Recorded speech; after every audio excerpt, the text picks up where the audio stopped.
नमस्कार, आदाब, Sat Sri Akal and very good afternoon to all the viewers of News Reviews. मैं दलजीत कौर वजीर हाजिर हूँ अपने show chit chat with Daljeet Wazir में।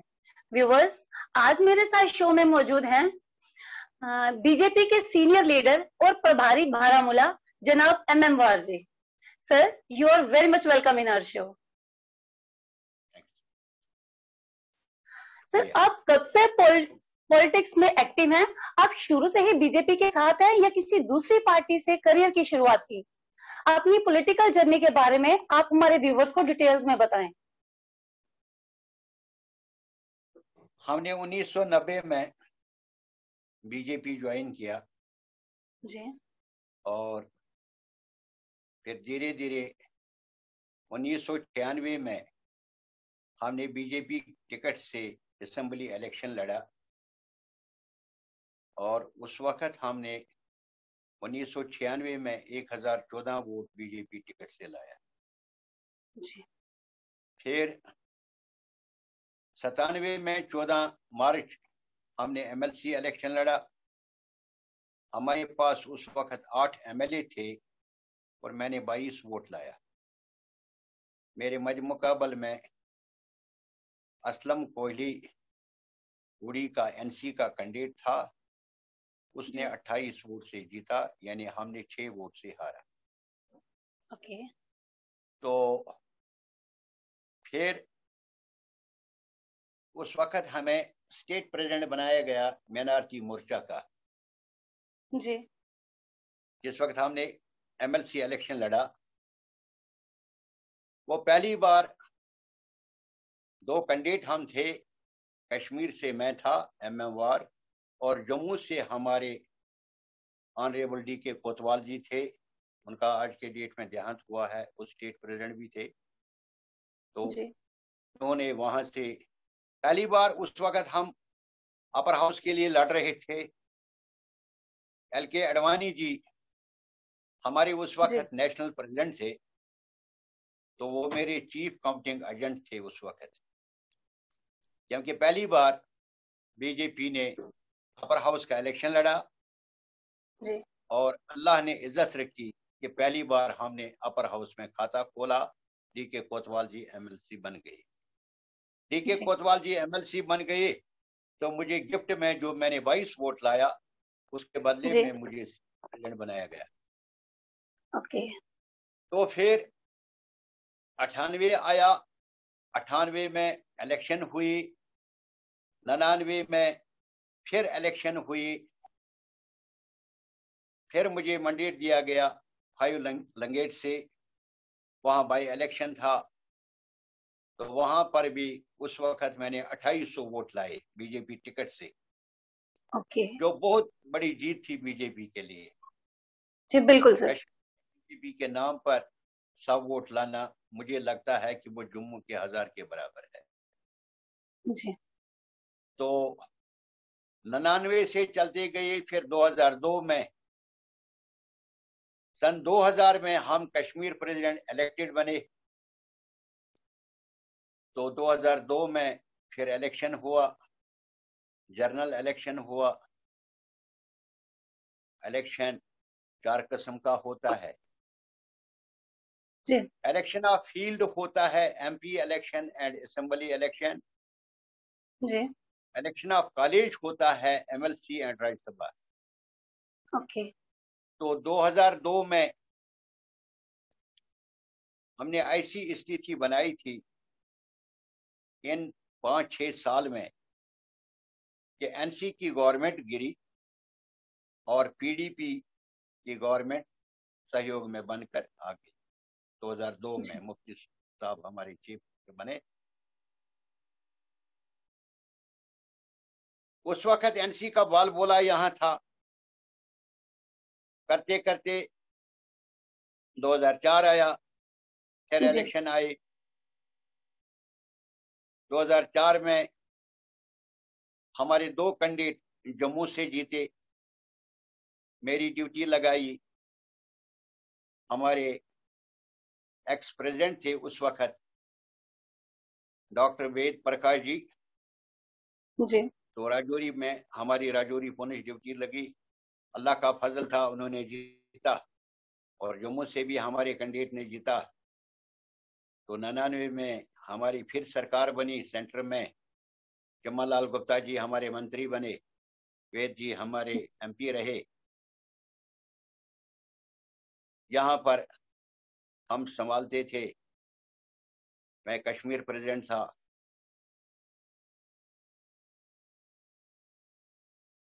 हमारे 6 जिले थे उस वक्त, जिले पूरे थे। आहिस्ता आहिस्ता चल के कारवान बढ़ता गया। हम अपने घर से ही चलाते थे, ऑफिस का खर्चा, पार्टी का खर्चा। फिर कारवान बढ़ गया। 2006 में पार्टी ने सहायता की, हमारा ऑफिस बना। ऑफिस का किराया, जो कुछ छोटे मोटे खर्चे होते हैं, वो पार्टी ने बर्दाश्त किए। डॉक्टर निर्मल सिंह जी उस वक्त हमारे स्टेट प्रेसिडेंट थे जी। तो अल्लाह का फजल है, अल्लाह की इनायत है। 4 के बाद फिर इलेक्शन हुए, 9 का हुआ, असेंबली हुआ, 8 में असेंबली का इलेक्शन हुआ। अभी तक तो हम लोगों ने कश्मीर से एमएलए और एमपी पैदा नहीं किए जी। लेकिन 18 में जब हमारा यहाँ इलेक्शन शुरू हुआ, जी। वो पंचायतों का इलेक्शन हुआ, टाउनों का हुआ। तो जब हमसे पूछा गया कि कश्मीर का रेंज क्या रहेगा, तो हमारी नजर बनी थी कि अल्लाह ताला के फजल करम से आज हम 60% बीजेपी के खाते में डालेंगे जी। जितने भी 5 सरपंच, बीडीसी और टाउनों के चेयरमैन, अल्लाह के फजल करम से आज नारत में हमारे सब हैं जी। 60%। जी। तो सर इस टाइम आप प्रभारी हैं बारामूला से और सीनियर लीडर हैं कश्मीर वैली से। बारामूला और कश्मीर वैली की डेवलपमेंट के लिए को लेकर आपकी क्या प्रायोरिटी है? हमारी प्रायोरिटी है जी। 5 चीजों पर हमारी प्रायोरिटी है। जी। सबसे पहले हमारा एजुकेशन सेक्टर जो है वो सबसे अच्छा हो। उसके बाद हमारा हेल्थ का सेक्टर जो है वो अच्छा हो। जी। उसके बाद हमारा बिजली का जो प्रॉब्लम्स हैं, जैसे कि यहाँ 4 महीना विंटर रहता है, वो ठीक हो। हमारे रोड्स जो हैं, नेशनल हाईवेज जो हैं, वो ठीक हो, वो 4 लेन बने, हर व्यक्ति का टाइम बचे, उसको लगे कि डेवलपमेंट हुआ है। बिल्कुल। ऐसे 5 सेक्टर हमारे हैं जिन पर हम फोकस करते हैं। जी। हमारे यहाँ मंत्री लोग आए,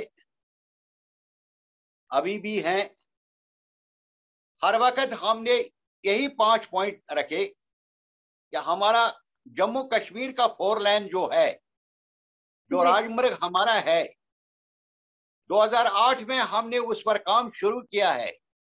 जी। आज 13 साल हो गए, 13 साल में भी वो कंप्लीट नहीं हुआ। बिल्कुल सर। हमारी कोशिश है कि विद इन टाइम वो ठीक होना चाहिए, कोई बहाना नहीं होना चाहिए।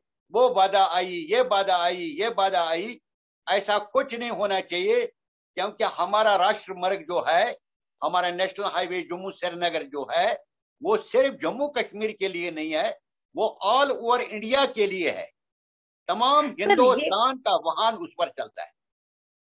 ये जो काम इतना डिले हो रहा है, इसके लिए कौन रिस्पॉन्सिबल है सर? इसके लिए रिस्पॉन्सिबल होता है हालात। हालात होते हैं। सरकार कभी नहीं चाहता है कि जो प्रोजेक्ट हमने लिया है इसको विद इन टाइम कवर हो, लेकिन कहीं कहीं हालात ऐसे बनते हैं। जी। मैं खुद सरकार में रहा हूं, मैं टेलीकॉम का चेयरमैन 3 साल रहा, मैं सेंट्रल विजिलेंस का 3 साल चेयरमैन रहा। हमने खुद सरकार को देखा है कि कभी कभी एक फाइल को हमारे 2 साल 3 साल लगते हैं। बिल्कुल सर। क्योंकि ये बहुत सारे मोडों से जाता है। जी। मैंने फाइल ओके किया, इसको मुझे दिल्ली भेजना है, दिल्ली वाले को कभी ये चंडीगढ़ भेजना है। जब तक इसकी सारी प्रोसेस कंप्लीट ना हो जाए, जी। आवाम इन बातों को नहीं जानता है। बिल्कुल सर। करने वाले जानते हैं। कुछ बाधाएं ऐसी आती हैं, यहाँ मौसम प्रॉब्लम है जम्मू कश्मीर में। उससे जी। भी अगर हमारी एक दिन एक रात बारिश हो गई, 8 दिन हमारा काम लेट हो गया, बिल्कुल सर। रोड ब्लॉक हो गया। जहां पर हमें एक दिन का काम था वो 8 दिन लेट हो गया। ये सारे वजूहात मिला के अब उम्मीद है, जैसा कि हमारे को कहा गया है, यहाँ रोड मंत्री भी थे, उन्होंने कहा कि 2022 30 दिसंबर तक हम आपको ये कंप्लीट रोड करके देंगे। इसमें कोई शक नहीं, और हिंदुस्तान का बढ़िया से बढ़िया रोड ये होना चाहिए। बहुत अच्छी बात है सर, होना चाहिए ये। कश्मीर के लिए ऐसे हम और 2 रोड बन रहे हैं जिन पर बहुत जल्द काम शुरू होगा। एक हमारा national highway first Jammu Srinagar via Udhampur हो गया। दूसरा हमारा मुगल रोड बनेगा जो कनेक्ट करेगा जम्मू को वाया पुंछ, 4 लेन बनेगा। उसके बाद हमारा जो चनानी है, चनानी से डोडा जाएगा, डोडा से होकर सैमथन टॉप पहुंचेगा, वो सैमथन टॉप से वो इंटर होगा इधर अनंतनाग में। यानी जम्मू से हमारे 3 नेशनल हाईवे बनेंगे और तीनों पर इस वक्त काम जारी है। हम डोडा से जाएं, वहां पर भी काम चनानी से शुरू हुआ है। हम यहां से मुगल रोड से जाएं, इस पर भी काम 4 लेन का शुरू हुआ है। तो उम्मीद करते हैं कि हम 2024 से पहले पहले अल्लाह ताला के फजल करम से ये तीनों रोड बनेंगे। नेशनल हाईवे फर्स्ट जो हमारा है ये तो 22 को ही कंप्लीट होगा, प्लस जो 2 रोड और हम बना रहे हैं ये 2024 दिसंबर तक कंप्लीट हो जाए। जी सर। पिछले कुछ महीनों से बीजेपी के काफी लीडर्स की किलिंग हुई। इन किलिंग से पीछे किन लोगों का हाथ है? कोई पॉलिटिकल कॉन्सिक्वेंस तो नहीं? पिछले दिनों दर्जन भर लोगों की किलिंग्स हुई, माइनॉरिटीज और बाहरी लेबर क्लास को टारगेट किया गया। एनकाउंटर्स भी काफी हुए और हो भी रहे हैं। इसके लिए जेकेयूटी एडमिनिस्ट्रेशन और सेंट्रल गवर्नमेंट को क्या स्टेप लेने चाहिए ताकि ऐसे इंसिडेंट्स फ्यूचर में ना हो? जो ये सिविल किलिंग्स हुई जी, जहां तक कि मेरा सोच है या हमारे जराए हैं जी, असल में पाकिस्तान ने एक चाल चली थी जो उड़ी के रास्ते से उन्होंने मिलिटेंटों को यहां भेजा था।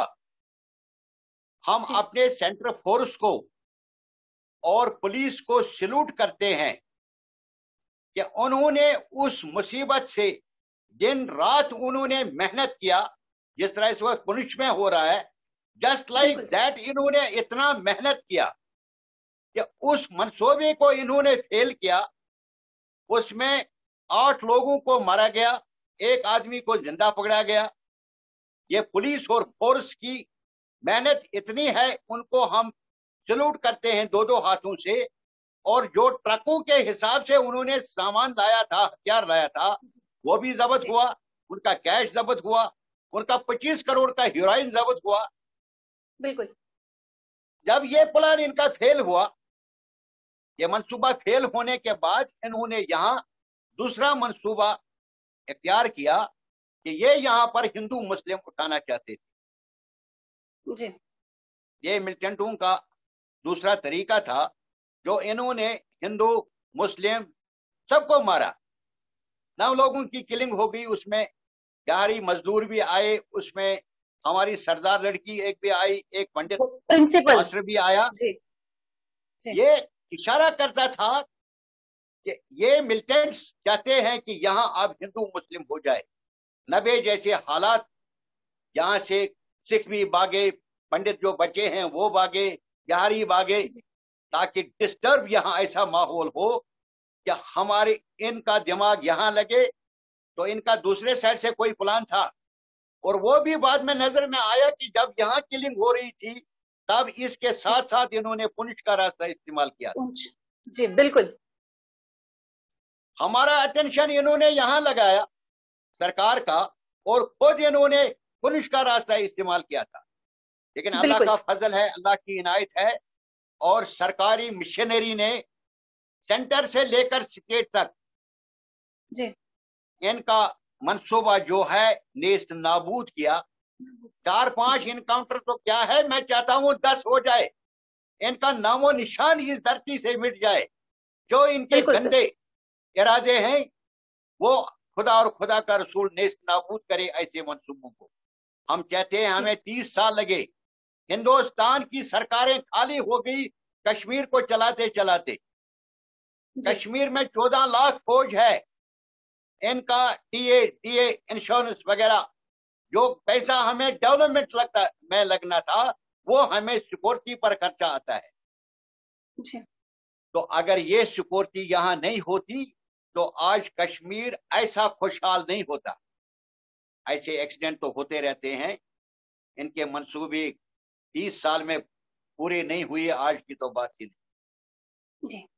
आज इनका मौत हर मिनट हर घंटे के बाद होता है। बिल्कुल बिल्कुल। टॉप से टॉप कमांडर मर रहे हैं। जी। हिंदुस्तान खामोश नहीं बैठा है, हिंदुस्तान की एजेंसियां यहाँ काम कर रही हैं, और हम अपने सेंट्रल फोर्स को बधाई देते हैं कि इनका नेज, हमारी दुआएं उनके साथ हैं, ताकि इनका जो भी सपना है, जो भी प्लान है, ये दहशतगर्द जहां पर भी है, इनका आने वाला नस्ल नेस्त नाबूद। जी सर, इस बार कश्मीर वैली में 15 अगस्त बड़ी धूमधाम से मनाया गया। इसमें आपका भी काफी योगदान रहा होगा, क्योंकि आप कश्मीर वैली से हैं और बीजेपी से भी। किस तरह अपने कश्मीर के लोगों को किस तरह अपने कश्मीर के लोगों को मोटिवेट किया कि वे इंडिपेंडेंस डे सेलिब्रेट करें?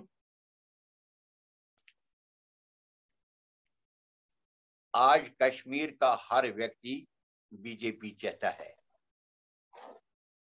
कश्मीर का हर व्यक्ति आज बीजेपी के साथ रहना चाहता है, मिलना चाहता है। जी। हमें भी लगता है इनको टाइम मोटिवेट करने में।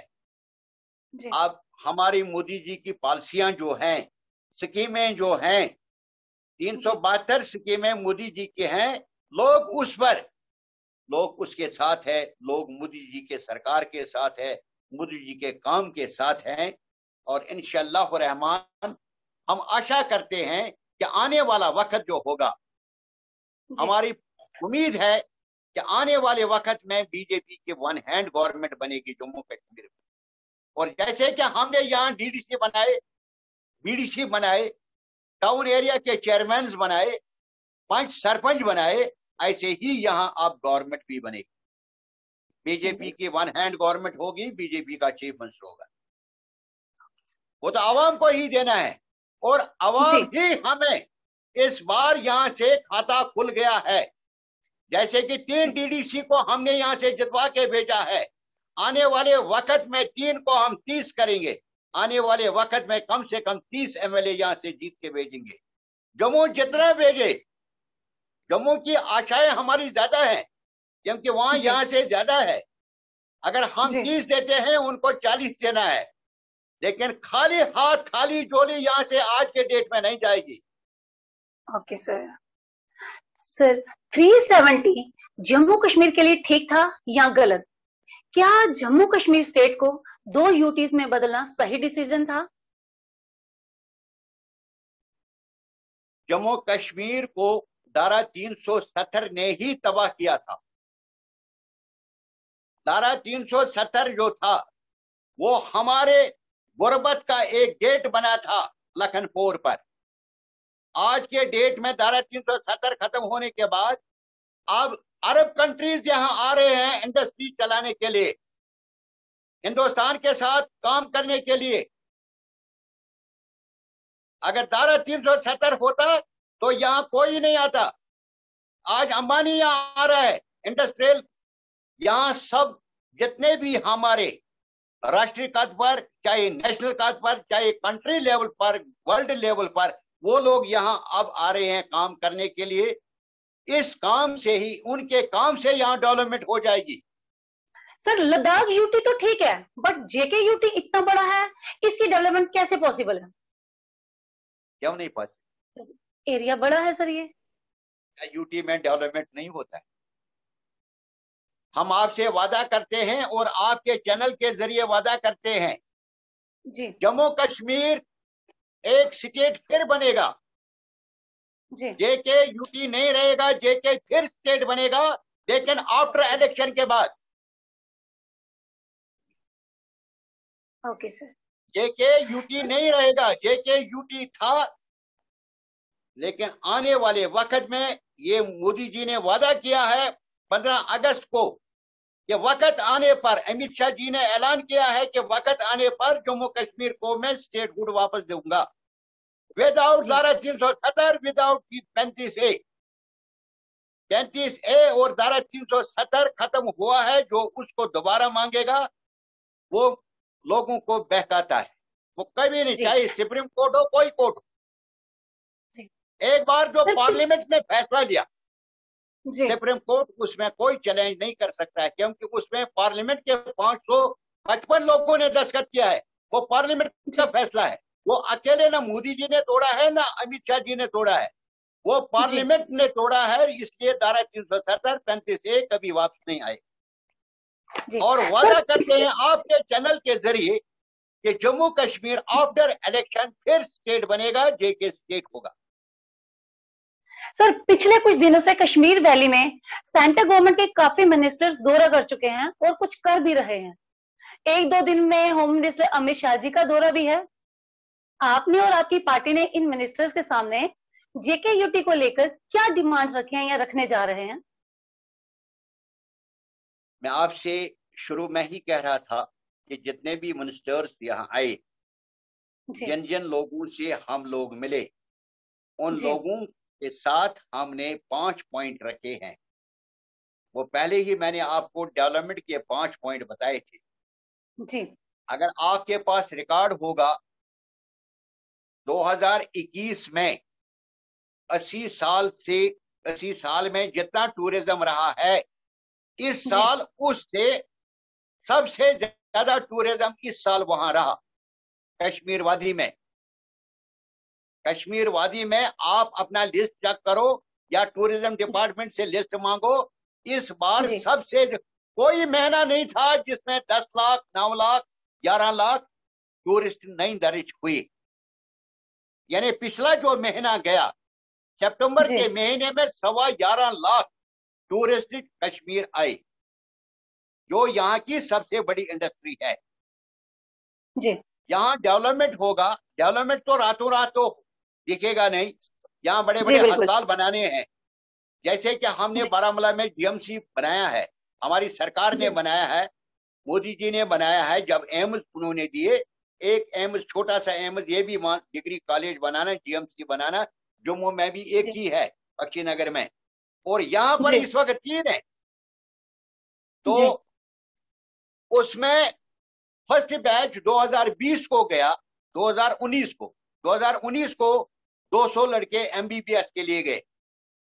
उनको 5 साल लगेंगे एमबीबीएस कवर करने के लिए, उनके 5 साल लगने हैं।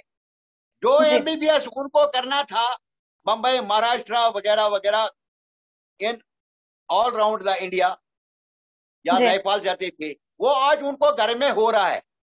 और इस साल वहां पर हमें 300, हर साल 100 बढ़ेगा। अगर लास्ट ईयर 200 भेजा था, इस साल 300 हो जाएगा, अगले साल 400 हो जाएगा। अब ये जीएमसी रातों रात नहीं बनेगा। इसमें डॉक्टरों के रेजिडेंस बनाने हैं, डॉक्टरों के ऑफिस बनाने हैं, इसका स्ट्रक्चर बनाना है। ये तो टाइम खाएगा ही खाएगा। लोग कहते हैं कि बस आज ऐलान हुआ, सुबह क्यों नहीं है। जी जी बिल्कुल। इसी तरह डेवलपमेंट हो जाएगा। Sir unemployment is on the top at this moment. क्या कोई बीपीओस या बड़े प्रोजेक्ट्स पाइपलाइन में हैं? हाँ बिल्कुल है। अगर आपको याद होगा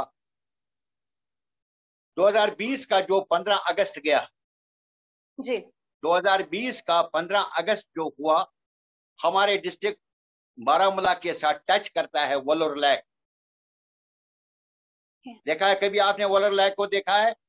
वो डिस्ट्रिक्ट बांडीपुर और डिस्ट्रिक्ट बारामूला की बॉर्डर में आता है, जो सबसे बड़ा है और दुनिया का सबसे बड़ा वोलर लैक बन रहा है, जिस पर 80,000 करोड़ लग रहा है। उसकी ड्रेजिंग हो रही है। उसका काम लास्ट ईयर 15 अगस्त को शुरू हुआ। सत्यपाल मलिक जी उस वक्त हमारे गवर्नर थे, मैं उनके साथ था, वहां उसने रिबन काटा 2020 में।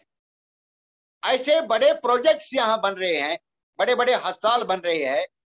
यहाँ हमारे सोपोर में सबसे बड़ा अस्पताल बन रहा है सीर जागीर में, जी, जो अंबानी बनाएगा और दुनिया का सबसे बड़ा हॉस्पिटल होगा। यहाँ उसी सोपोर में, क्योंकि जमीन तो सरकारी होनी चाहिए, अब सब कुछ तो खरीदेंगे नहीं, क्योंकि वहां लैंड ज्यादा है, इसलिए वहां एक हॉस्पिटल बन रहा है, एक यूनिवर्सिटी बन रही है जिसको अंबानी बना रहा है, जो दुनिया की सबसे बड़ी यूनिवर्सिटी होगी, दुनिया का सबसे बड़ा हॉस्पिटल होगा। और किसी को यहाँ से जम्मू कश्मीर से अब चंडीगढ़ या बाहर दिल्ली एम्स वगैरह जाने की जरूरत नहीं पड़ेगी। हमने पहले ही आपसे रिक्वेस्ट की थी कि हमारा फोकस 5 पॉइंट पर है।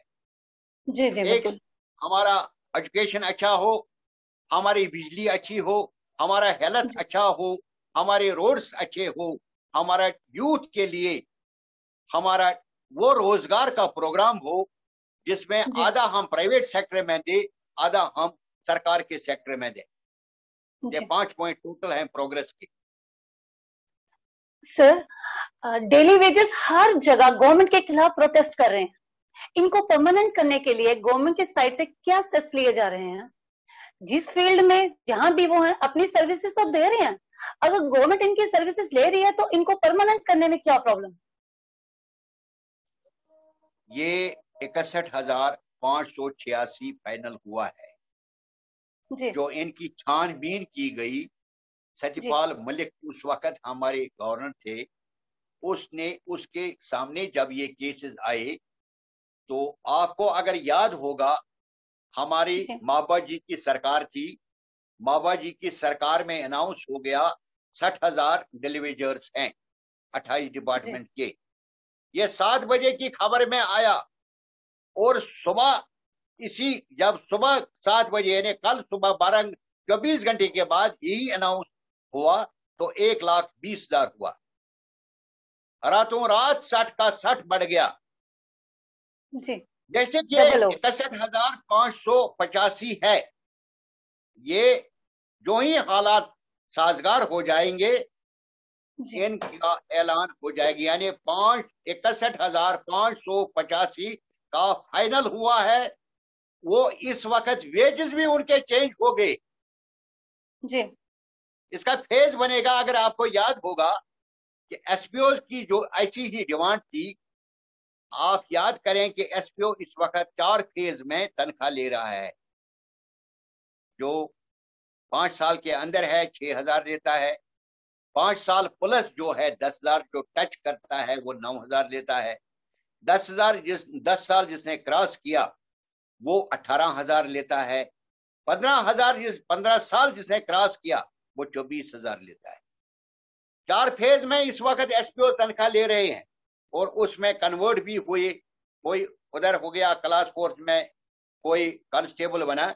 इसी तरह इनके फेजेस बनेंगे एज फॉर सर्विस। इनका पे स्केल बनेगा 4 फेज जी।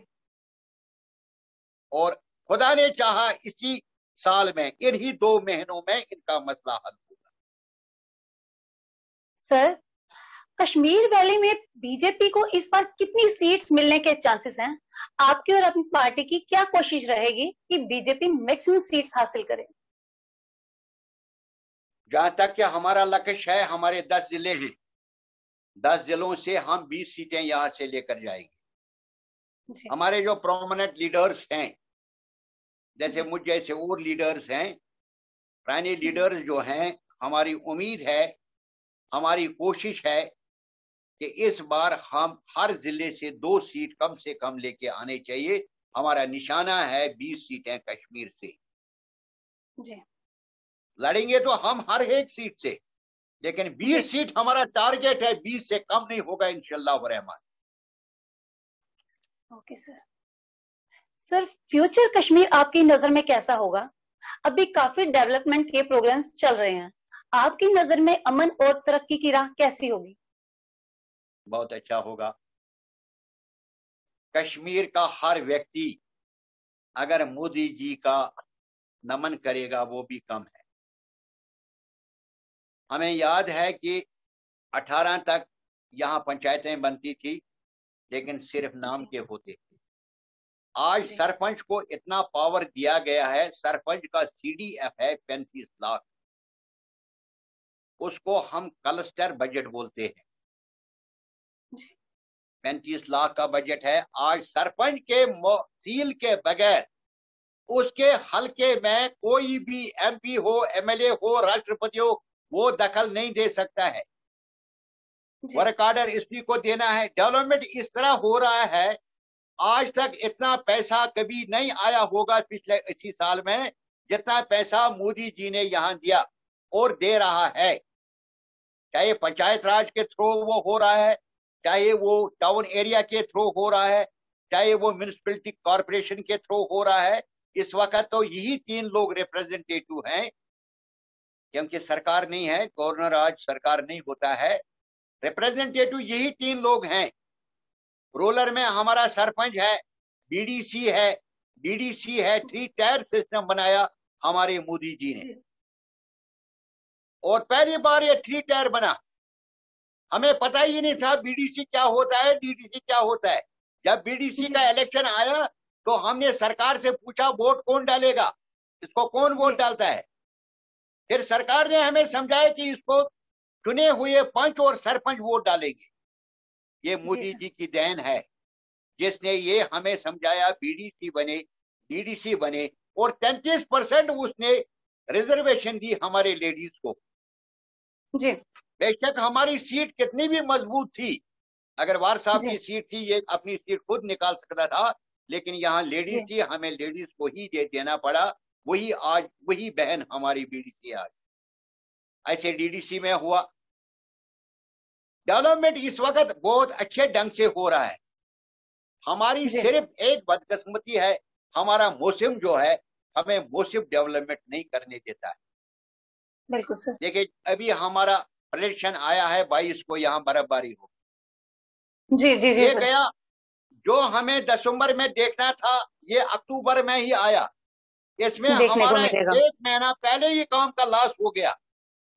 जी पेड़ों पर भी फल है, अगर खुदा न खासा बर्फबारी होगी तो ये पेड़ ही टूट जाएंगे। इसको नुकसान 30 साल लगेंगे उस पोजीशन में फिर पहुंचने में। जी। तो डेवलपमेंट हो रहा है, डेवलपमेंट हो जाएगा। जो अभी हम कह रहे थे ऐसे अस्पताल बनेंगे, ऐसे यूनिवर्सिटीज बनेंगे, ऐसे रोड बनेंगे, ये तो डेवलपमेंट ही है। मुझे दिल्ली से फोन आया लास्ट ईयर कि यहाँ पर 1 लेक बनाना है। तो अभी हम वोलर लेक की बात कर रहे थे, फिर हमने सजेशन दिया नेचुरल वोलर लेक वो बन रहा है। कभी आपका टाइम लगे तो उसमें आप एक बार जरा देखें कि उसमें कितना पैसा लग रहा है, उसमें कितनी मशीनरी लग रही है। आपको याद होगा मानसर का झील जी, जो आपके जम्मू में मानसर झील है, लोग वहां क्या देखने जाते थे? सिर्फ मछलियां थी वहां, मछलियों को आटा डालते थे और कुछ नहीं था। आज वही मानसर झील हम देखें, वो कितना डेवलपमेंट हो गया। जी बिल्कुल। ये सिर्फ हमारे मोदी जी की करामात है, वो फंड्स देते हैं, वो सही रास्ते से। आज वो चोरी वाला व्यापार खत्म हो गया, आज सारा ऑनलाइन सिस्टम है, आज कोई करप्शन नहीं, कोई कुछ नहीं है। आज जहां जितना आपको 100 रुपया मिला, आपको 100 रुपया का बराबर काम देना है। वो कमीशनबाजी खत्म, वो चोरी खत्म, जितना सीमेंट लगाना है उतना लगेगा। अगर आपने इतना नहीं लगाया है जो एस्टिमेट में था, आपका बिल 1 पैसा नहीं देगा। डेवलपमेंट अच्छा हो रहा है और इंशाल्लाह रहमान 2-3 साल अभी लगेंगे जो जमीन पर हमें दिखेगा। यहाँ इतना बड़ा अस्पताल बना, यहाँ हमारा कश्मीर में LD अस्पताल था हमारी माँ बहन के लिए, जच्चा बच्चा अस्पताल जिसको बोलते। अब अल्लाह ताला के फर्ज करम से हमारे health minister, union health minister honourable यहाँ आए थे, हमारी उनसे बैठक हो गई बारामूला डाक बंगले में। हमने डिमांड रखी कि हर डिस्ट्रिक्ट में ये होना चाहिए, क्योंकि हमारे LD पर लोड है पुंछ, राजौरी, डोडा, किश्तवाड़, भद्रवाह का। कभी कभी इस पर ले करगिल का भी लोड पड़ता है। नतीजा निकलता है कि हमारी माँ बहन का अच्छी तरह से देखभाल नहीं होता है, ये अच्छे से इलाज नहीं होता। हर डिस्ट्रिक्ट में लाए, हर डिस्ट्रिक्ट में ऐसा बनना चाहिए। जच्चा बच्चा अस्पताल हर डिस्ट्रिक्ट में बनना चाहिए, बच्चे का अलग होना चाहिए, लेडीज का अलग होना चाहिए, ताकि उसका लोड कम हो जाएगा। जो लोड हमें वहां भेजना था वो यहाँ ही होना चाहिए। हमने GMC बनाया, किस लिए बनाया है? हमें तो ये सारी चीजें सुविधाएं यहाँ होनी चाहिए, यहाँ से हमें कभी भी बीमार रेफर ना करना पड़े श्रीनगर। अगर पुलिस में हमारी सुविधाएं अच्छी हैं तो जम्मू पर लोड कम हो जाएगा। जी सर, बिल्कुल यही डेवलपमेंट है, डेवलपमेंट इसी का नाम है। जी सर। सर, अपना precious time chit chat show को देने के लिए thank you so much. So before conclusion आप हमारे व्यूअर्स को क्या मैसेज देंगे? उनके लिए मेरी यही मैसेज है, आप मोदी जी के प्रोग्राम के साथ रहो। जो कुछ आप लोग चाहते हैं, हर एक डेवलपमेंट चाहता है, हर एक रोजगार चाहता है। रोजगार भी मिलेगा, एक नया लॉ बहुत जल्द आपको मिलने को मिलेगा कि हर पंचायत से हमें 5 लड़के चुनने हैं, यानी कोऑपरेटिव एक सिस्टम बनाना है। हर पंचायत से 5 लड़का हो लड़की हो, अगर हमें 5 लेने हैं, 2 लड़की होने चाहिए तो 3 लड़के होने चाहिए तालीम याफ्ता।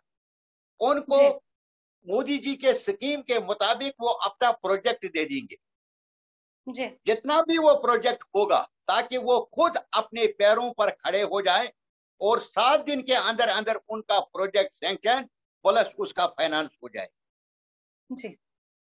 यहाँ 4290 पंचायतें, अगर इसको हम 5 के साथ ज़रब देंगे तो करीब करीब 5 के 20 हजार लोग इस रोजगार से मुत्तफिक हो जाएंगे, मुनाफा बख्श हो जाएंगे। और जहां ये 5 लोग होंगे और 5 इनके साथ हो जाएंगे, चाहे लेबर बनकर चाहे असिस्टेंट बनकर। स्कीम में ये तरक्की जो है, हम अवाम को आपके माध्यम के जरिए अपने नौजवानों को यहाँ पर आपके ग्राउंड्स बनेंगे, अच्छे ग्राउंड्स बनेंगे, जहां खेल कूद अच्छा हो। सरकार उस पर संज्ञान ले रहा है। यहाँ खेल मंत्री आए, अनुराग ठाकुर जी आए, जम्मू में आए, कश्मीर में आए, उनसे हमारी बात हो गई है। हर ब्लॉक में एक छोटा मोटा स्टेडियम बनेगा, हर ब्लॉक में। व्यूअर्स, चिट चैट शो में आज बस इतना ही। मिलेंगे जल्दी ही किसी नई पर्सनैलिटी से with our show chit chat with Daljeet Wazir. देखते रहिए न्यूज रिव्यूज। जय हिंद, जय भारत।